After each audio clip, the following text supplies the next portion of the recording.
Hi, this is Ryan with Code Green Fitness, and today we're going to go through our full body warm-up. We begin with the overhead chest and shoulder stretch. You're going to hold your resistance band about shoulder width apart. Begin with the band overhead and then slowly pull it all the way behind you and then return back to the starting position. What this is going to do is help stretch out the chest and shoulders, getting you ready for the workout later today. You want to keep a slight bend in your knees. Keep your chin up and eyes up towards the ceiling, and slowly repeat pulling the band behind you and then back overhead. Next, we're going to move on to the dynamic prayer. This is a shoulder and lat flexibility. So you're going to start with your palms up towards the ceiling, leaning back so you get a slight stretch in your lats, and then you're going to turn your hands and your thumbs under in the opposite direction as far as you can to get a little bit of a stretch through the forearms and the shoulders. So you want to make sure that you breathe in as you lift your body up and turn the hands over in one direction, and exhale, sinking into the stretch, and then inhale, coming back up out of the stretch, turning the palms over, and then sinking back into the stretch. Now from there, we move into the kneeling hip flexor and quad stretch. So we begin with one knee on the floor and one foot slightly in front of you. We'll start with the hands behind the head. Keep pressure on your front heel and then push your hips forward. This is going to help you stretch out the hip flexor. And then if you want to engage the quads, you're going to lift up your back foot and grab it with your hand and pull that heel towards your butt. So this is going to increase the stretch in your quadricep. Okay, so we're going to hold this, for a few seconds. All these stretches we hold for about 30 seconds, and then we're going to be switching to the opposite side. So when we switch, we place the foot down, bring that knee back, and then the opposite foot forward. Notice I take my foot a little bit further out in front than a 90-degree angle, and that way I can drop my hips forward and still keep pressure on my heel. Again, you're going to exhale as we drop into the stretch, and you notice right there I throw a slight rotation in there. That will increase the stretch in your hip flexor, okay? And then again, reach with the hand, grab the back foot, pull that heel in towards your rear, and this is going to increase the stretch through your quadricep. What you can also do is lift your chest up and lean back a little bit, and that will further increase the stretch. So next, we move on to the adductor and hip stretch. So you have one knee on the floor, both hands on the floor, so you're in a quadruped stance. Reach your foot out to the side. In this case, we have the right foot out to the side. You're going to start with your foot flat on the floor, slightly lean back so you feel that stretch in your inner thigh, and then you're going to turn your toes up. So we're doing the rotation at the femur, increasing that stretch.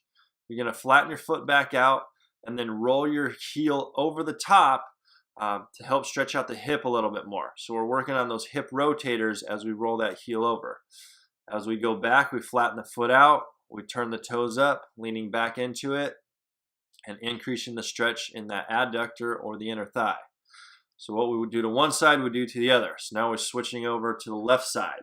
Again, we're in a quadruped stance to begin with, and then we extend one leg straight out to the side. Start with your foot flat on the floor.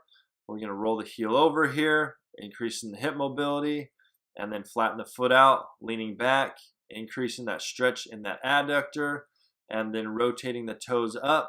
Again, you want to get this rotation happening from the femur. That way you'll increase that stretch throughout the hip joint, and especially in the inner thighs. So next, we're going to move on to pigeon pose. This is a hip and glute stretch. We're trying to target the piriformis. Now, a lot of us are very tight, so we may actually feel part of this stretch happening again in the inner thighs or the adductors. You want to bring one foot in front of you. Ideally, you want to get your leg up to a right angle or a 90-degree angle. That's from the ankle to the knee, and then lean over the top of your foot, keeping your hips and your shoulders square.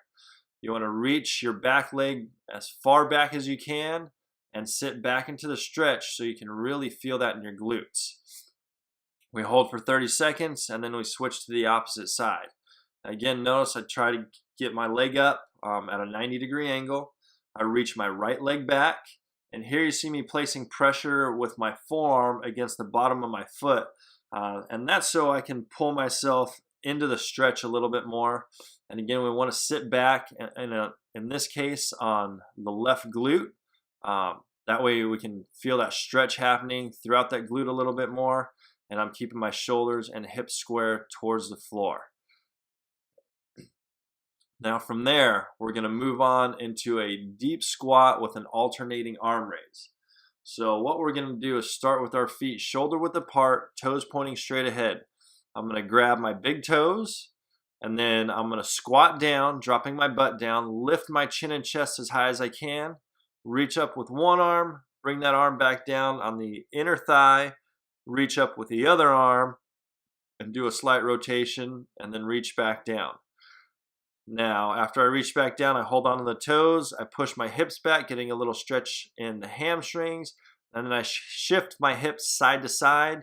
Again, this is to help with the hip mobility. So I'll continue to repeat that, squatting down, reach one arm up, bring it back down to the inner thigh, reach the other arm up, bring it down to the inner thigh, push the hips back, shift the weight from side to side, and then drop back into the stretch. From there, we're going into the left cross or left side lunge to a left cross under lunge.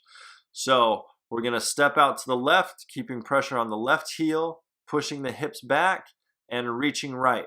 What this is going to do is give us a stretch in the adductor on the right side and a slight stretch in the left lower back and oblique. The cross under step, we take our foot behind and underneath, keep your hips and shoulders square, and then drop straight down. This is going to help stretch out that piriformis.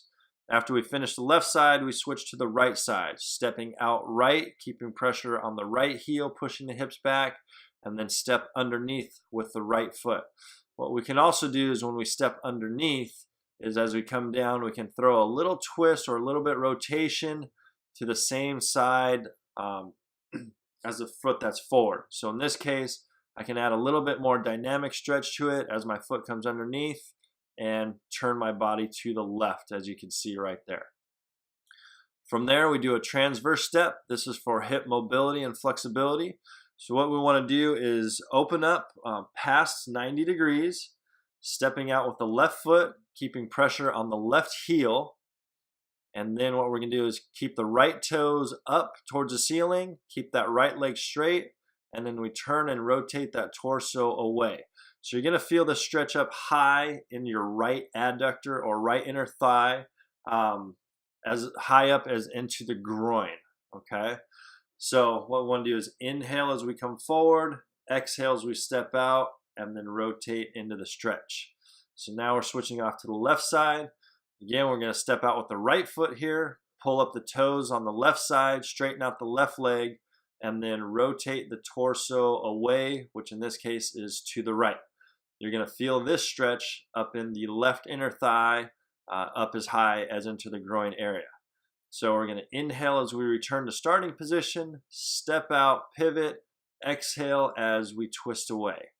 So again, this is the left inner thigh stretch and mobility for the hip. Okay, from this point forward, we're going to move into the single leg deadlift and balance reach. So we want to keep the abs drawn in. We want to start with the knee up about belly button height. This is, of course, if you have good balance. We're going to keep pressure on the right heel. First thing we want to do is extend that leg straight back, lifting the heel so that way we're hinging at the hip. You don't want to bend over and bend at the spine. Again, this is a hinge at the hip. We're going to keep a slight bend in the right leg, and I'm reaching down with my opposite hand to help keep my shoulders and hips square towards the floor and get a little stretch in that right hamstring. So we continue to do this for as many reps as we can under control for 30 seconds. Then we're going to switch feet. So I'm going to keep pressure on my left heel, a slight bend in my left knee, and then as I extend that leg back on the right side, I lift through the heel. That's what tips me over. This is where we're hinging at the hip. Again, we are not bending over from the waist or the spine. We're hinging at the hip. And the goal of this is to get a slight stretch in the hamstring. Okay, so we're working on hamstring flexibility and mobility, and also core stability, ankle, knee, and hip stability through these two exercises here on the right and left side. All right, last part of the warm-up is push-ups, plank style. What I mean by plank is I want to keep those elbows in tight by my sides so they're running up right next to my ribs. I'm not going to let those elbows flare out. You can do these from the hands. You can also do these from the knees. As you see in the video here, I'm doing them from my knuckles. The idea is to keep a neutral spine so my abs are drawn in, my glutes are tight. I lower down to the floor under control, and then I press back up. I'm always keeping those elbows pointing straight back, and I'm keeping my shoulder blades back. So I hope you enjoyed our pre-workout warm-up and flexibility routine. This is Ryan with Code Green.